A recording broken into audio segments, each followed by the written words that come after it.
আৰু এইটো যিবিলাক ঘটনা ঘটালে এই কালপ্ৰিটবিলাকক সোনকালে ধৰি পেলাই পস্কো আইনত সিহঁতক ষ্ট্ৰংলি একশ্যন লৈ পেলাই কাম কৰিব লাগে, সিহঁতক পানিছমেণ্ট দিব লাগে, পাৰিলে সিহঁতক আইনমতে তেওঁলোকে যিমানখিনি শাস্তি দিব লাগে দিব লাগে। মাৰি পেলাই তোৱা এইবিলাক আমি দেখিবলৈ পাই আছোঁ। এইটো কেনেকৈ ঘটিছে এইবিলাকৰ কিবা ষড়যন্ত্ৰ হৈছে আছে নেকি আমি চৰকাৰত যিমান কৰিছোঁ এইটো ওলাব লাগে আৰু তেনেকুৱা যিবিলাক কৰিছে তেনেকৈ বিহিত ব্যৱস্থা লৈ পেলাই ষ্ট্ৰংলি পানিছমেণ্ট দিব লাগে। মৰ্মান্তিক ঘটনা ঘটিছে আমি কণ্ডেম কৰি ষ্ট্ৰংলি, আৰু ঘটনাটো আমাৰ অসমত তেনেকৈ বাৰ ঘটি আছে।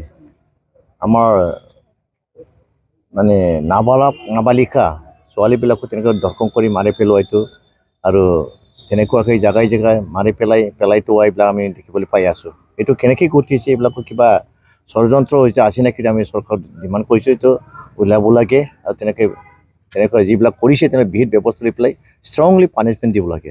আমাৰ ইয়াতো যি যোৱাকালি ঘটিলে চিভিলত দুজনী নাবালিকা ছোৱালীক তেনেকৈ কৰিছে, এতিয়ালৈকে এইটো কিবা হোৱা নাই, তথাপিও যিবিলাক আমি দেখিছোঁ ঘটনাটো ঘটিছে এইটো দুৰ্ভাগ্যজনক। আমি তেনেকুৱা ঘটনাটো কণ্ডেম কৰিছোঁ আৰু ভৱিষ্যত তেনেকুৱা নহয়।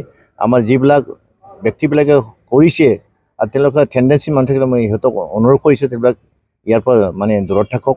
আৰু এইটো যিবিলাক ঘটনা ঘটালে এই কালপ্ৰিটবিলাকক সোনকালে ধৰি পেলাই পস্কো আইনত সিহঁতক ষ্ট্ৰংলি একশ্যন লৈ পেলাই কাম কৰিব লাগে, সিহঁতক পানিছমেণ্ট দিব লাগে, পাৰিলে সিহঁতক আইনমতে তেওঁলোকে যিমানখিনি শাস্তি দিব লাগে দিব লাগে। ইতিমধ্যে তিনিজনক আটক কৰা বুলি গম পোৱা গৈছে, বাকীবিলাক আৰু পলাতক অৱস্থাত থাকিব। আমি দেখিছোঁ এই তিনিজন নামটো শুনিছোঁ, তাৰপিছত বাকী যিটো পলাইছে নিশ্চয় তেওঁলোকে পলাই থাকিব নোৱাৰিব, কাৰণ আমাৰ অসম পুলিচে তেনেকৈ ষ্ট্ৰংলি এতিয়া কাম কৰি আছে। বেলেগত যেনেকৈ কৰিছে নহয়, আমাৰ ষ্ট্ৰংলি কৰি আছে, নিশ্চয় আজিৰ ভিতৰত ধৰা পৰিব এইটো আশা কৰিছোঁ।